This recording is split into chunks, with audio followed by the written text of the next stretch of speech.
Welcome to Natural Habitat Adventures Daily Dose of Nature, nature's ingenious solutions to humanity's challenges, presented by Craig Glaathaar.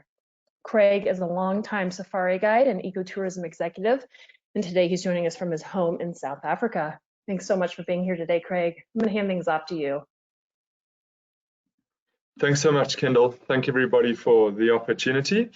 As mentioned, we'll be looking this evening at nature's ingenious solutions to humanity's challenges, which is essentially biomimicry. My name is Craig Glaathaar. I currently work at Wilderness Safaris in the ecotourism industry, but I'm involved in a number of research projects, one of which is essentially focused on various forms of biological controls. And I'll be talking a little bit about my own personal project and passion this evening, but we will be covering 10 different stories of how the answers lie in nature to humans' challenges.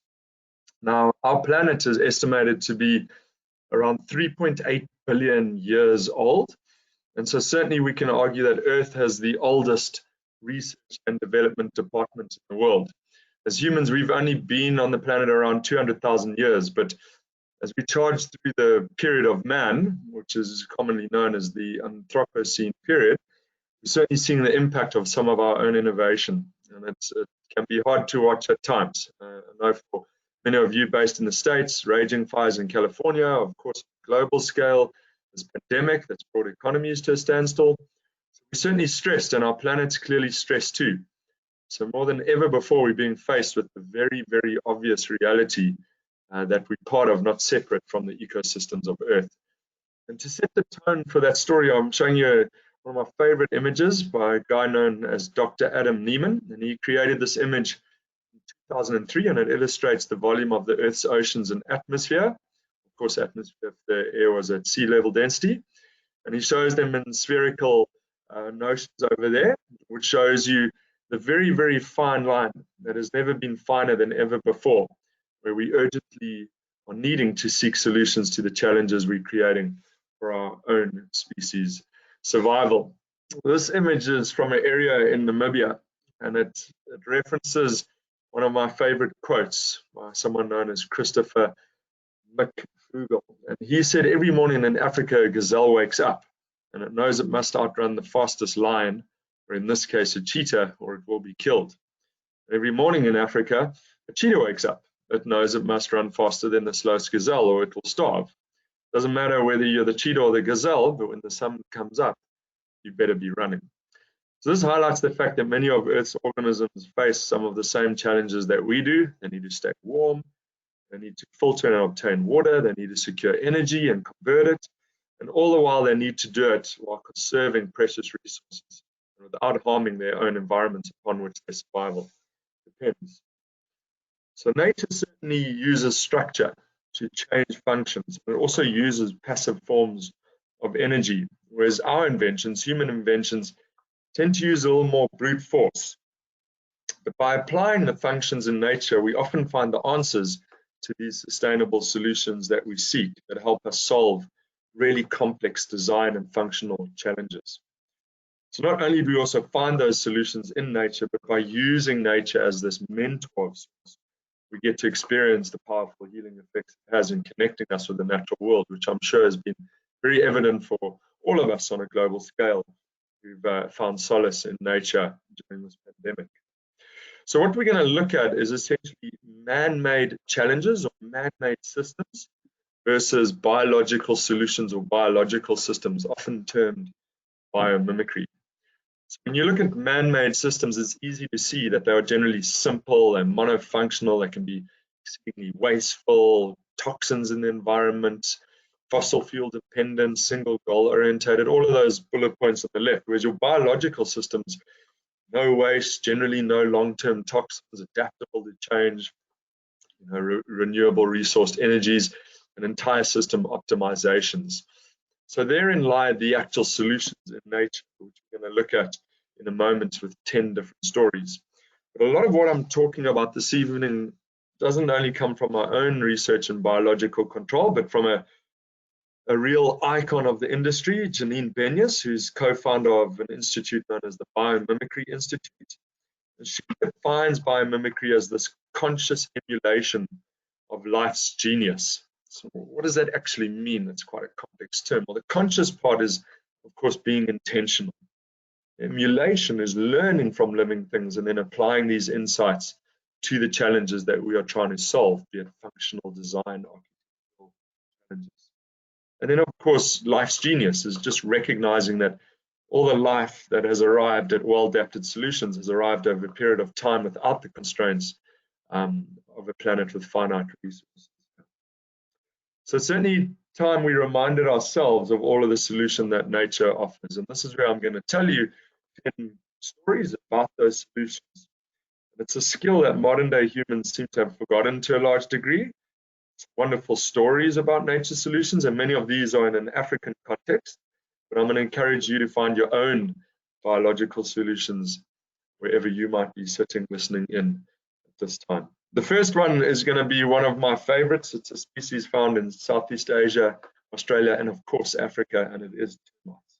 And we generally think of termites as destroying buildings, not these master engineers that we actually know them to be. So these termites, known as mound termites or crows, are building self-regulating structures that maintain oxygen levels, temperature, humidity.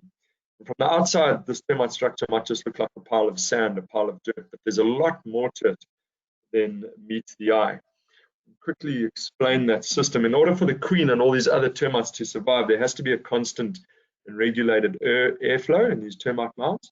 So how does the mounds dissipate air through this network of holes? So it's really through convection. As the sun moves through the sky during the day, the air in the thinner chimneys on the outer edges of the mound will heat up quickly, while the air in the mound's big central chimney stays relatively cool. So hot air rises up through the outer chimneys, and cool air in the central chimney sinks, circulating air continuously. And of course, that helps in injecting oxygen and flushing out carbon dioxide. At night, the flow reverses as the outer chimney air cools a lot quicker than the actual inner chimney air. So quite a simple system. But we've actually used this before in some of our own design challenges, and it was quite famously used by a guy known as Mick Pierce, who was a Zimbabwean architect, and he designed an award-winning shopping center called Eastgate Centre in Harare in Zimbabwe. And he had the challenge of building a building that cooled itself. How does one go about that? Well, of course, termites had the answer, and Mick modeled his buildings on this convection system. What's interesting to note is the operation of buildings represent about 40% of all the energy used by humanity. So learning how to design them in a more sustainable manner is vitally important, of course. This Eastgate Centre actually uses 90% less energy for ventilation than any other conventional buildings of the same size. So it's already saved the building owners almost $4 million in air conditioning costs. Very, very clever design. The next story is one that you might be rather familiar with. We're going to take you away from Africa to the urban centers of Japan, and even there, nature provides the answers in a very urbanized environment. In Japan, the speed of these bullet trains, which most of us will know well, was creating quite a problem. The trains were getting so fast that the typical bullet shape was causing this loud booming sound when the trains exited some of these typical train tunnels you can see here. And the reason this booming was happening was because of this cushion of air that was building up in front of the speeding train. And the trains had quite a rounded structure to the nose of the train that you can see on the left here. One of the engineers was a bird watcher. Lucky that. It occurred to him that here we have a bird known as a kingfisher that moves easily from one medium of very low density, being air, to a medium of very high density, being water, when it's diving in after fish. And they do this perfectly. So by designing the nose of the bullet train to resemble the kingfisher's beak, not only did this engineer solve that sonic boom issue, but he also reduced the energy output by 15% because it was a lot more aerodynamic. So now the classic bullet train structure looks a lot more like this these days in Japan. Right, the third story is one of the oldest ones, and if you're not familiar with bullet trains and with convection systems in buildings, you'll certainly be familiar with one of the oldest examples of biomimicry that was actually wrongfully attributed to NASA having invented it. It was invented by a Swiss electrical engineer known as George de Mistral. And he named it after a combination of the words velvet and crochet, which stands, of course, for Velcro. And in the early 1940s, he went for a walk in the woods, and he obviously wondered why these burdock seeds kept clinging to his coat and clinging possibly to his dog's coat. And so he took them home and he studied these burrs under a microscope. And of course, he discovered that they were covered in these tiny hooks, as you can see on the left there. And the hooks allowed him to grab onto clothes and fur that was brushing and passing. And it's an environmental way of these seedlings being able to distribute themselves. After about 8 years of research and work, he created what is now today known as Velcro, which is, of course, made up of 2 strips of fabric. One is covered in thousands of tiny hooks, and the other with thousands of tiny little loops, and then they grip together. And it was obviously famously used by NASA in securing a lot of their equipment to the space shuttles, and that's why they were attributed with inventing it. The next story is a very personal one for me. And of course, this goes back through the ages, where the relationship between predator and prey is a given, and the relationship between man and predator and prey is a given.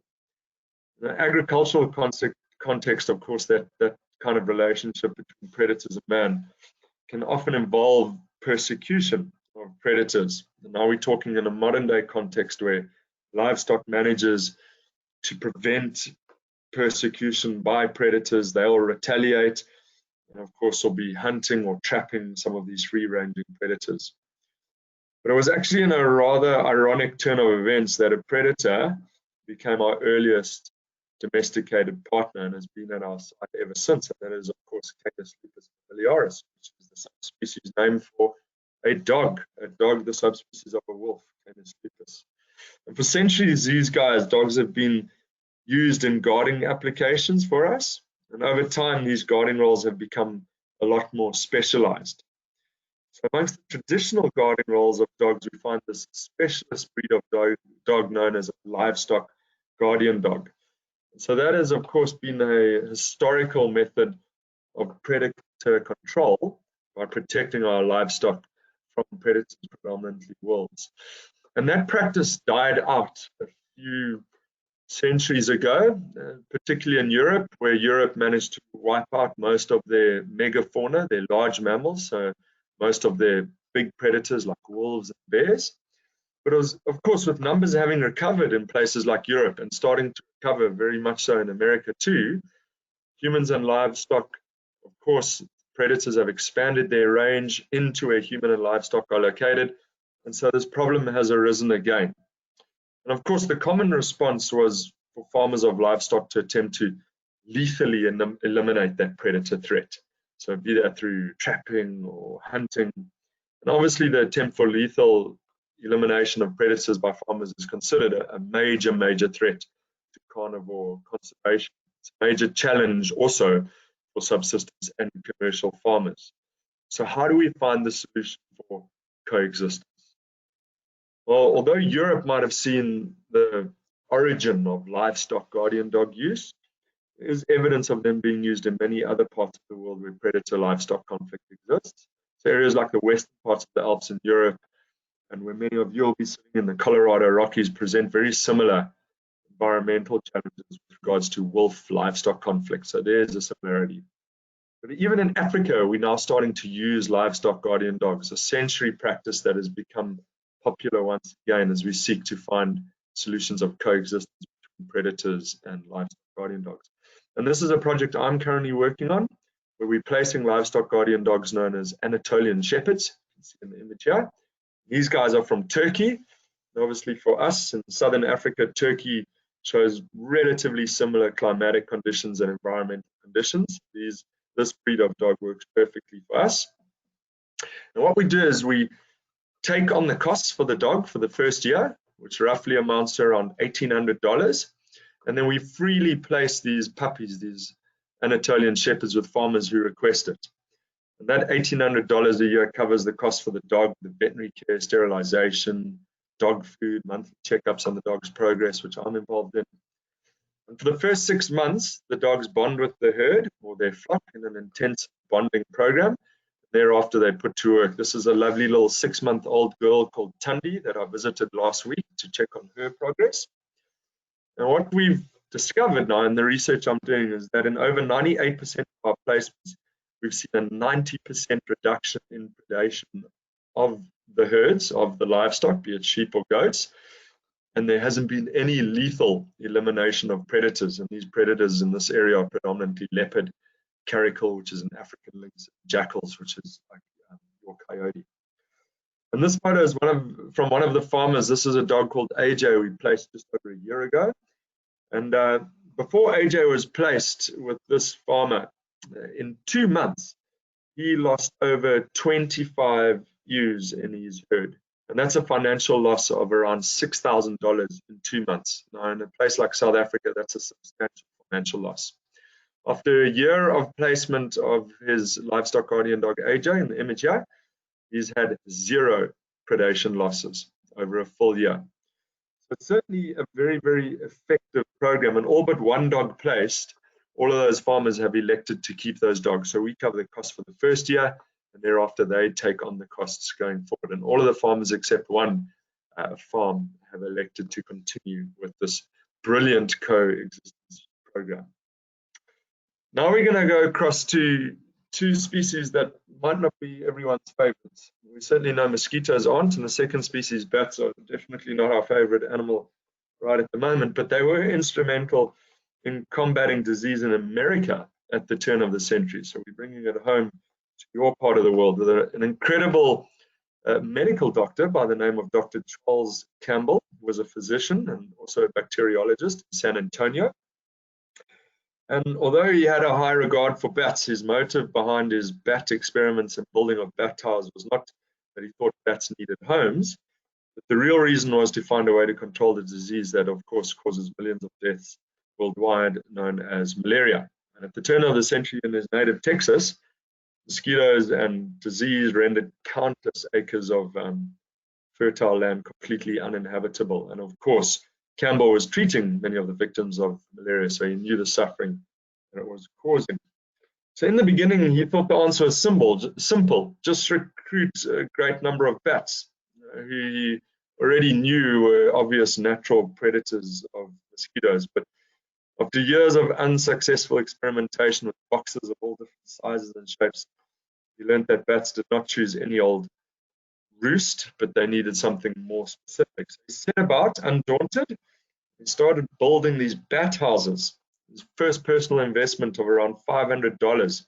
He built the first malaria eradicating guano producing bat roost in 1907 on a farm near San Antonio, actually. The first few towers didn't attract the bats, unfortunately. So Dr. Campbell was pretty dejected after that, after failing to attract all of those bats. So he left his family, his medical practice, spent some time in the mountains of West Texas, pondering about what had gone wrong. And he spent months studying caves that were, of course, inhabited by bats, and caves that even weren't inhabited by bats. And he started to gain an understanding of the kind of structures that he needed to build to establish these bat roosts. And by the time he returned to San Antonio, he felt he had discovered enough of the likes and dislikes of these bats to build an efficient roost. So he chose a place called Mitchell's Lake, which was a site for the new roost, and all of the city's sewage flowed into the lake, seepage ponds, perfect habitat for mosquitoes. And the mosquito numbers there were just catastrophic. Farmers had been driven from their fields. Hardly a family had escaped malarial infection. 2 to 4 deaths occurred each year. And he built his roost, and after a while, one evening, he finally saw what he had long awaited, a column of emerging bats taking flight as they exited from this newly erected tower. And just 3 years later, after he had built this roost where the bats had resided, Campbell didn't find a single case of malaria. And so 3 years later, he tested over 90% of the population in that area. None of them had any sign of the disease. And he was actually nominated shortly thereafter, I think it was in 1919, for a Nobel Prize for his work. Right, we're going to go into our next story now. Our next story is going to be a bit of an oxymoron of sorts, because it involves what is termed green concrete.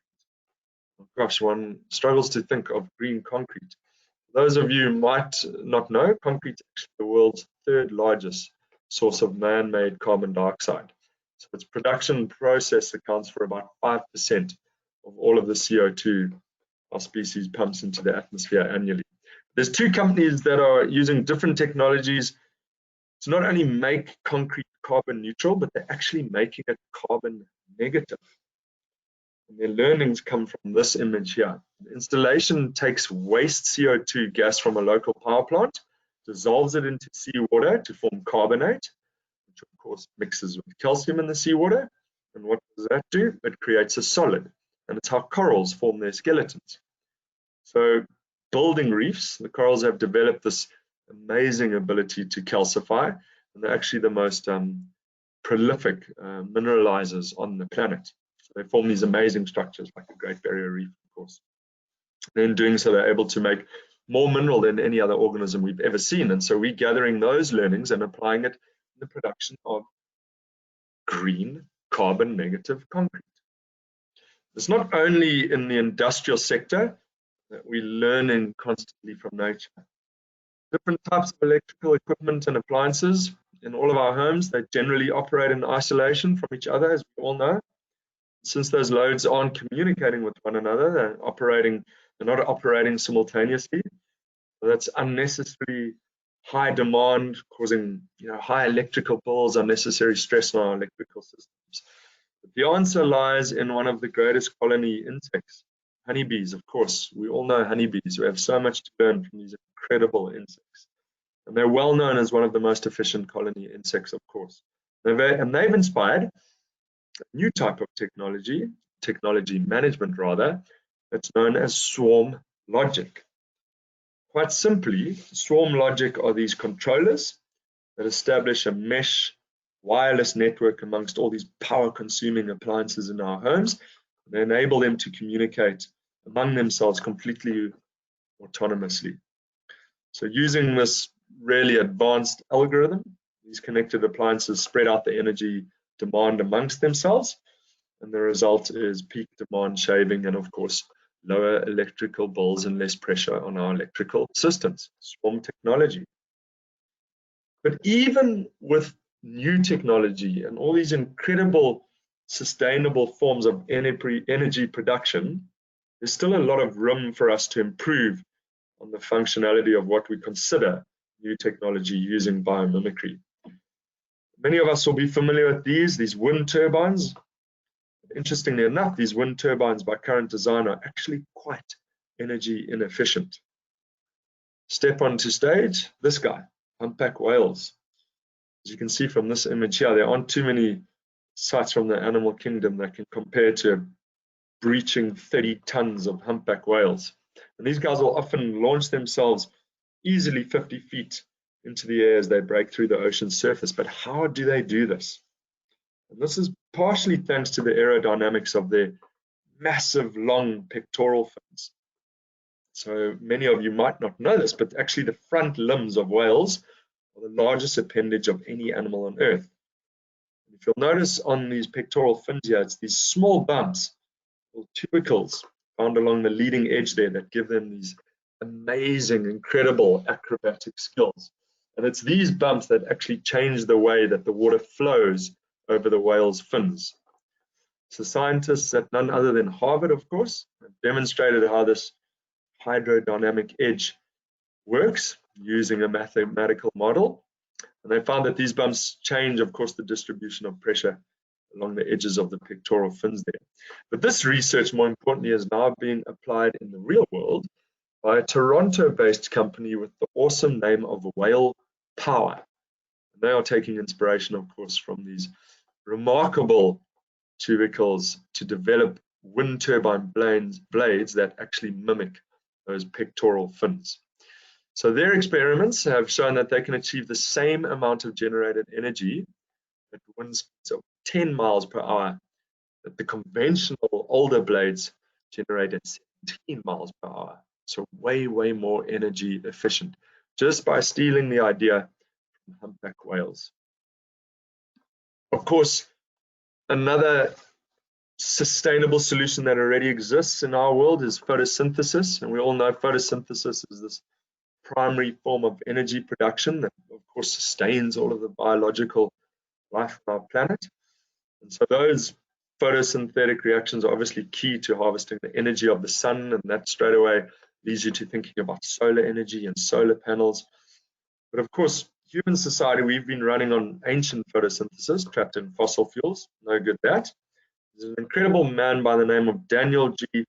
Nakira that has taken a really important step towards what is true and pure artificial photosynthesis, when he's created an anode, which is an electrocatalyst for the oxidation of water, a very complex explanation, which is simply the splitting of water into hydrogen and oxygen gases. And this he has called the artificial leaf. So even there, we are learning constantly with our sustainable technology designs.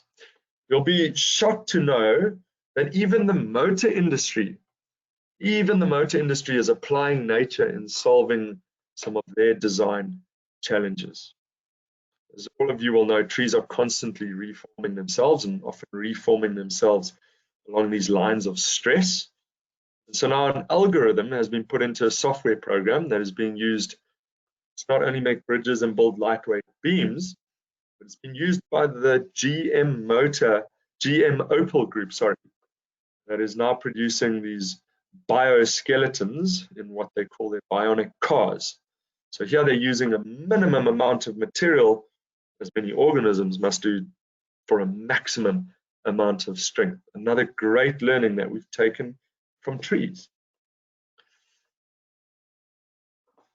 Modern human lifestyles, goodness, they've certainly created ideal opportunities for commensal species. So those kind of species where one benefits and the one is unaffected. And certainly rodents, rats and mice are benefiting from our haphazard discarding of food waste type of lifestyles. Rats are certainly the most notorious example. And even though rats and other rodents are quite successful on their own terms, they are regarded, of course, as problem animals. We persecute them heavily in urban areas, but that's, of course, to control any potential spread of disease in the urban environments that we now find ourselves in. The rodent control is, even though it's considered essential to maintaining these healthy human-built environments, the methods we're using, such as poisons and toxins, obviously introduce these toxins into the food chain. They can ultimately elevate the problem and cause a lot more issues going back into our ecosystem. Cue one of our best friends, the owl. Wilderness Safaris, the company I currently work for, is funding incredible research in the town of Johannesburg, northern South Africa. And we're funding a research project that is looking into the efficacy, the efficiencies of owls in reducing rodent populations. So, of course, reduced use of poisons in the environment also leads to a healthier and larger population of these urban owls, which of course acts in turn as a brake on rodent numbers. So we're actually finding that the owls, thus far the research is not concluded, but we're finding that the owls are having a more significant impact on the rodent populations in using natural toxins. And that's elevated by the introduction of owl boxes, encouraging owls to move into our urban environments. Right, the last story we're going to look at now is one where sometimes the inventions and research into biomimicry can produce pretty unexpected results. So you might be interested in this statistic that hospital infections actually kill more people in car accidents, cancer, and AIDS combined in the United States. So it's no secret that managing these bacterial loads in places like hospitals is, of course, of critical importance. And in 2002, an incredible man by the name of Dr. Anthony Brennan, he was a materials science and engineering professor at the University of Florida, I believe, and he was visiting a US naval base in Pearl Harbor as part of this Navy-sponsored research. And the US office of this Naval Research Institute solicited his help to find an anti-fouling strategy to reduce the use of all these toxic anti-fouling paints and to try and keep all of this fouling off of the vessels that were coming in and out of dock. And obviously, they sprayed when they're in dry dock with these anti-fouling toxic paints. So he was hired to look for a more environmentally friendly way of managing that. And clearly, clarity struck as he watched an algae-coated submarine return to port, and he obviously thought that the submarine looked like a whale lumbering into the harbor with all of the barnacles on it, etc. So that led him to thinking, well, which slow-moving marine mammals don't foul, don't receive these barnacles and algae growing upon them? There was only one that he discovered, and that, of course, was this guy, the shark. So the shark inspired Dr. Brennan to take an impression of the shark skin, or more specifically, as you can see here, what's known as the dermal denticles of the shark. And these shark skin denticles are arranged in this very distinct diamond pattern, as you can see here, with all of these tiny little riblets upon them. And when Dr. Brennan measured the riblets and the width to height ratios, that obviously corresponded to a specific mathematical code or mathematical model for roughness. And that is, of course, the mathematical model for roughness that would discourage microorganisms from settling upon the skin. And so he started a business known as Sharklet. The first test of this Sharklet skin yielded pretty impressive results. And what it did was the Sharklet skin reduced green algae settlement by over 85% compared to smooth surfaces. And if it reduces algae settlement, it would highly likely reduce bacterial settlement as well. And so, similar to algae, bacteria, of course, take root as small groups with the intent of establishing large colonies on smoother surfaces. So you can see a smooth surface to the left there, and all of those protrusions are colonies of bacteria that are settling on that smooth surface. And then you can see the image to the right of the sharklet skin. There's little to no bacteria that's settling on it. And of course, research results suggested that the sharklet keeps these colonies from forming because the pattern just requires too much energy for the bacteria to actually colonize on that surface. And the consequence of that is that these organisms then find another place to go and grow on, or they simply die. They would simply die because of the inability to signal to other bacteria to colonize and settle there. So now the company Sharklet uses this Sharklet micro pattern to control bacteria and other microorganisms. And this micro pattern, you will even notice by touch, it's microscopic, so you wouldn't see it, on various different forms of hospital equipment, where it's designed there to prevent the settling of bacteria on any of these surfaces. So there we have it, biomimicry, encouraging conservation for ecosystems and, of course, its inhabitants, being us, because they hold all of this wisdom that we need.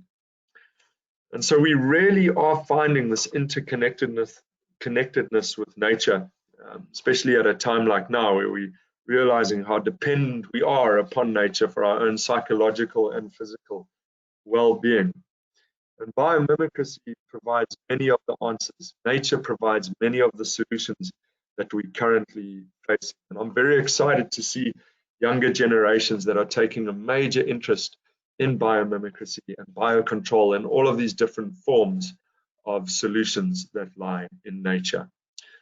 So in closing, I want you all to consider the next time you're facing be it a functional design or even an environmental challenge, sit back for a moment and ask yourself the question, how would nature solve this? Thank you. Thank you, Craig. I've got some great questions here for you. And before I start the Q&A, I'd just like to remind everyone watching that if you have a question for Craig, you can submit that via the questions field in your control panel. Okay, first question. It seems like nature does things so well that this person who submitted this question is surprised that we as humans don't use more natural solutions. Do you think that one of the obstacles is that human systems don't often capture the full costs of the solution? For example, we don't fully charge for the externalities of our actions? I mean, that's a very complex question and an exceptional theory behind that. I think one of the largest challenges in it is the complexity with finding information on where these solutions in nature actually exist or actually reside. I think therein lies the biggest challenge. And I would urge you to go and look at some of the research work that Ingenious has done. She's actually started an incredible website. I must just double check my facts, but I think the website is actually named Ask for Nature or Ask by Nature. I'll find out and we'll send it through to you.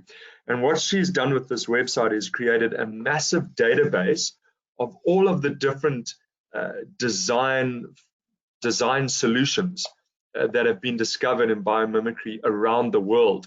And there people, the public, can post questions. Does a solution for this problem exist in nature?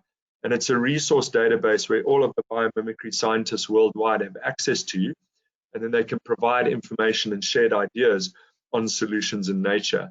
So she's essentially trying to centralize all of nature's solutions in one place. Ask for Nature or Ask by Nature by Ingenious. So I think that would be a great solution to the reason why we're not using nature enough. Is just a lot of confusion around where all of that collective knowledge resides. And is there a breeding program for the Anatolian shepherds that you were mentioning in Africa?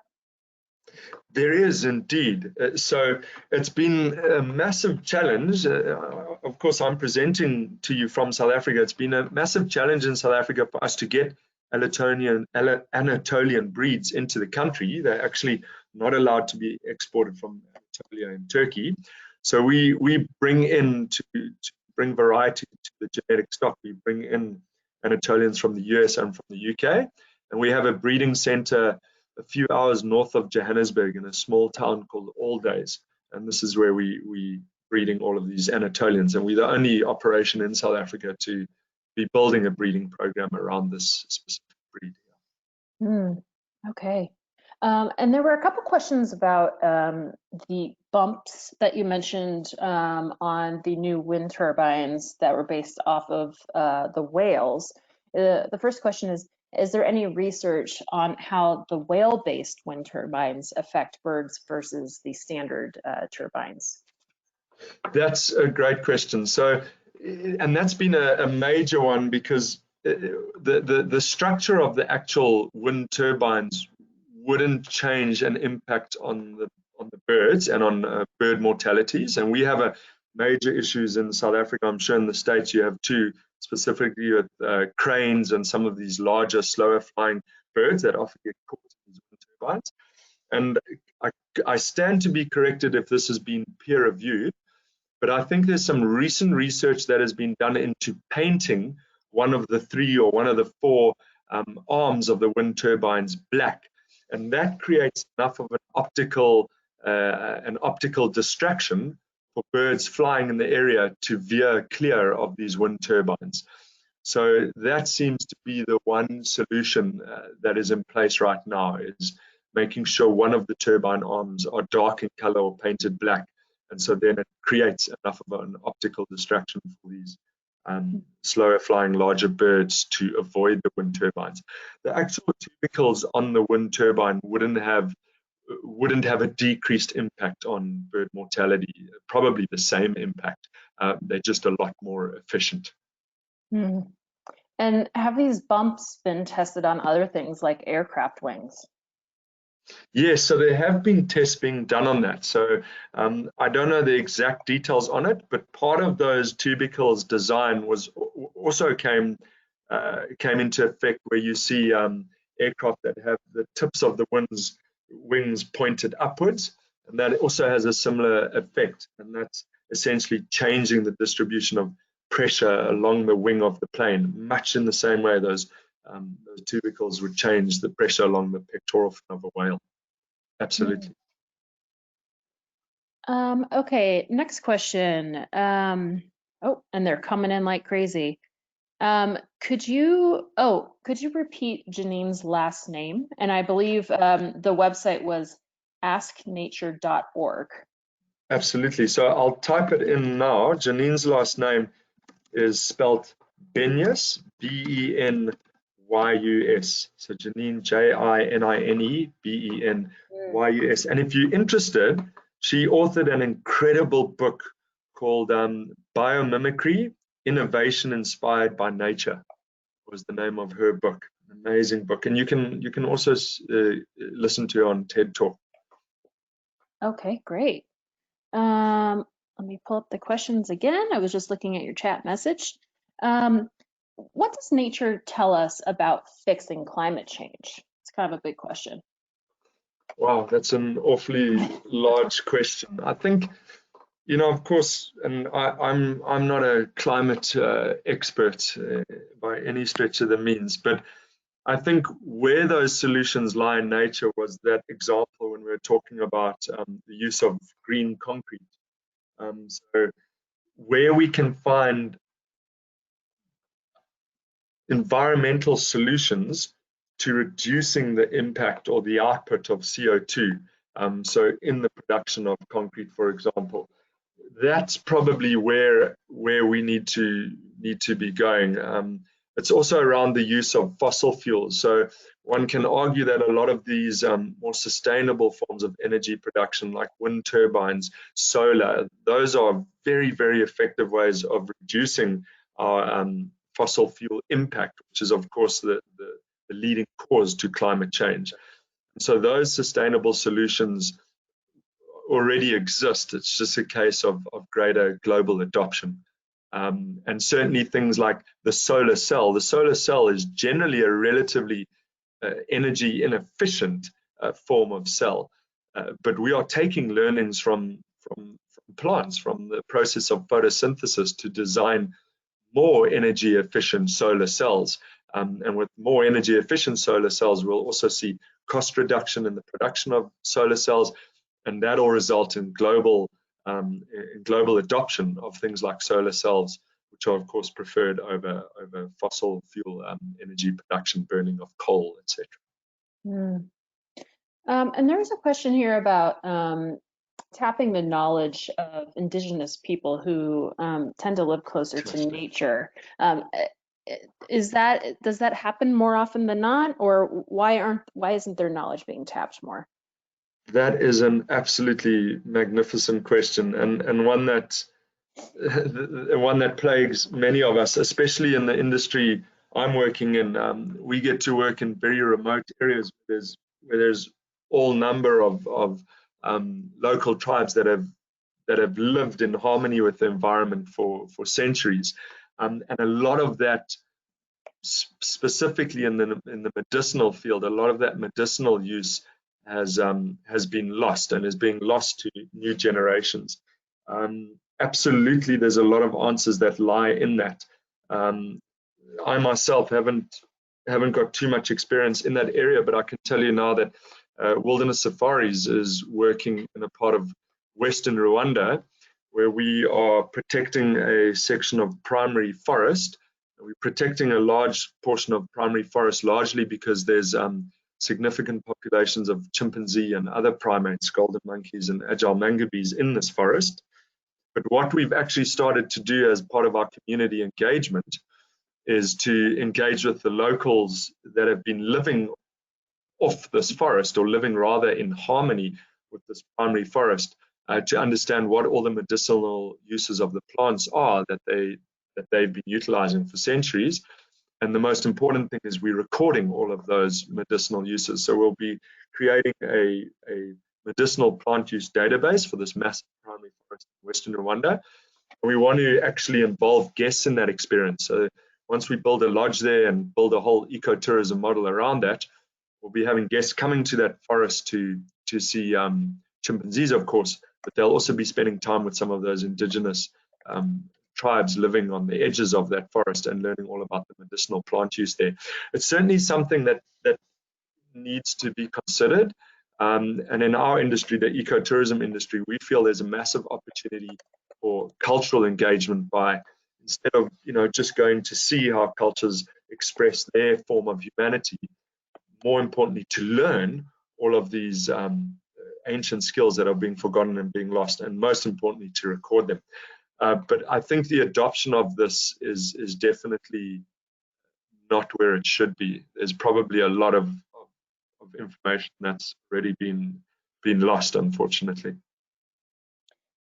Have you seen any success in getting wildlife regulators to favor natural solutions versus lethal predator management?